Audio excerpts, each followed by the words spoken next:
Kisah usang tikus-tikus kantor yang suka berenang di sungai yang kotor. Kisah usang tikus-tikus berdasi yang suka ingkar janji. Kuat dalam pemberantasan korupsi di Subianto begitu keras dugaan korupsi pada proyek sudah dilakukan KPK sejak awal 2020. Proses penyelidikan dilakukan secara hati-hati untuk memastikan setiap tahapan berjalan sesuai prosedur.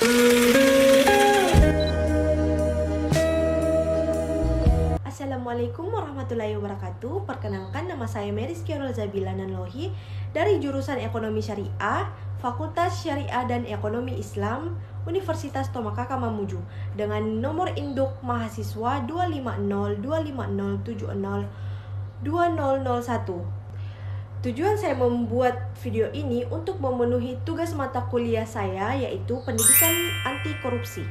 Dalam video ini saya akan membahas pengertian pendidikan anti korupsi, bentuk-bentuk korupsi, dan perbedaan suap penyuap dan gratifikasi ilegal.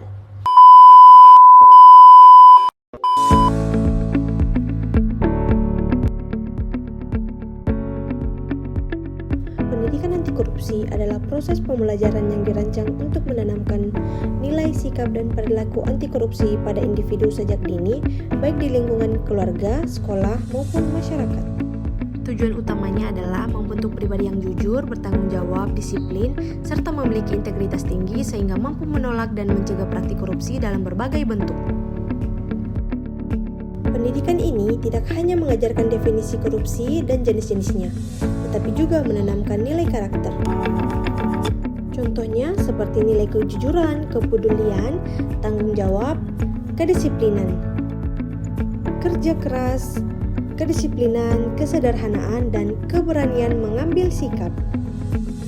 Selain itu, pendidikan anti korupsi juga bertujuan menciptakan budaya anti korupsi di masyarakat dengan memberikan pemahaman tentang dampak negatif korupsi terhadap negara, ekonomi, dan kehidupan sosial. Adapun bentuk-bentuk korupsi yang umum terjadi yaitu penyuapan atau bribery, memberikan atau menerima sesuatu, uang, barang, fasilitas untuk mempengaruhi keputusan atau tindakan seseorang yang memiliki kewenangan. Yang kedua, gratifikasi ilegal, penerimaan hadiah atau fasilitas yang berkaitan dengan jabatan dan berlawanan dengan kewajiban atau tugas, misalnya menerima hadiah dari rekan. Yang ketiga, penggelapan dalam jabatan atau embezzlement, mengambil atau menggunakan uang atau barang milik negara atau organisasi untuk kepentingan pribadi. Yang keempat, penyalahgunaan wewenang atau abuse of power, menggunakan kekuasaan atau jabatan untuk memperoleh kepentingan pribadi atau merugikan pihak lain. Yang kelima, pemerasan extortion, memaksa pihak lain memberikan sesuatu dengan ancaman penyalahgunaan jabatan atau kekuasaan. Yang keenam, nepotisme, mengutamakan keluarga atau kerabat dalam pengangkatan jabatan, proyek atau pekerjaan tanpa mempertimbangkan kompetensi. Ketujuh, kolusi, kerjasama tidak sah antara pejabat dan pihak tertentu untuk memperoleh keuntungan bersama yang bertentangan dengan hukum. Kedelapan, konflik kepentingan, mengambil keputusan atau tindakan yang dipengaruhi kepentingan pribadi atau kelompok tertentu. Kesembilan, markup atau markdown, meninggikan atau menurunkan harga barang, jasa, proyek secara tidak wajar untuk mendapatkan keuntungan pribadi. Kesepuluh, manipulasi laporan keuangan atau data, mengubah, menambah, atau menghilangkan data untuk menutupi penyimpangan atau mendapatkan keuntungan. Ke-11, pengadaan fiktif, mengklaim proyek atau kegiatan atau pembelian yang sebenarnya tidak dilakukan. Dan yang terakhir ada pungutan liar atau pungli, meminta uang atau imbalan secara ilegal di luar aturan resmi. Adapun perilaku korupsi pada mahasiswa yaitu menyontek, memberi hadiah ke dosen, bolos kuliah dan titip absen, dan yang terakhir memalsukan data beasiswa.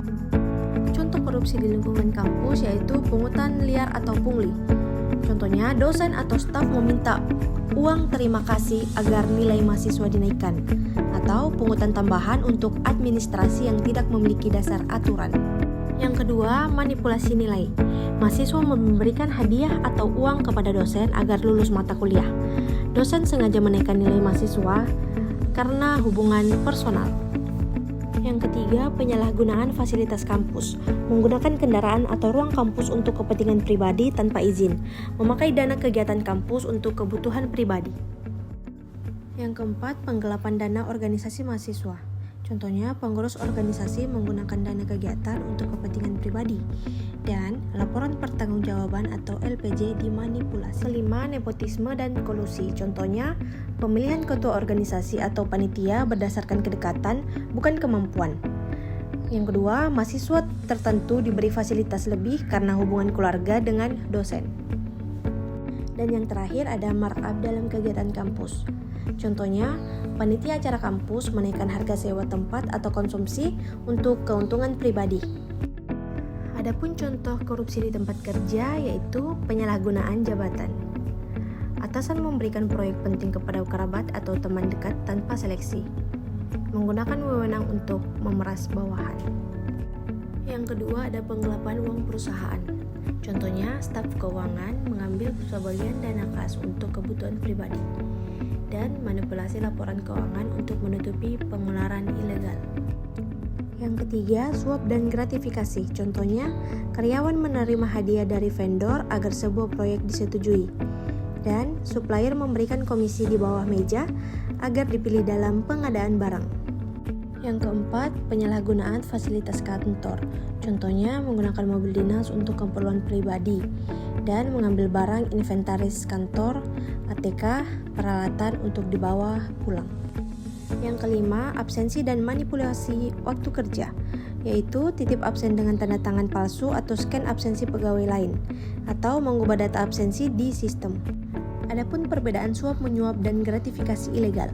Suap menyuap adalah pemberian sesuatu, uang, barang, fasilitas atau jasa kepada pejabat atau pihak tertentu.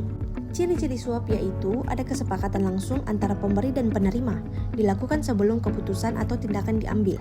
Tujuannya untuk mendapatkan imbalan, kemudahan, dan keputusan tertentu. Sudah pasti ilegal karena merupakan tindak pidana korupsi. Adapun ciri-ciri suap yaitu mahasiswa memberikan uang kepada dosen agar nilainya dinaikkan.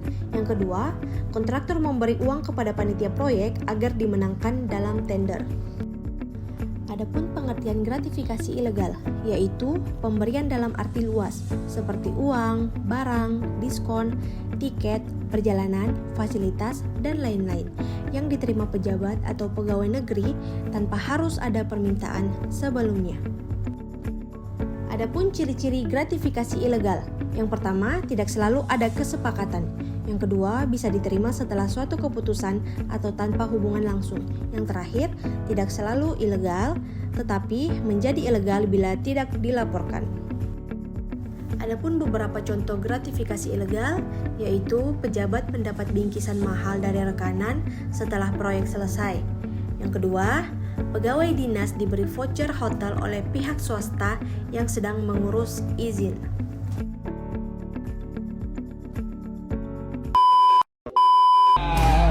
Pajak dari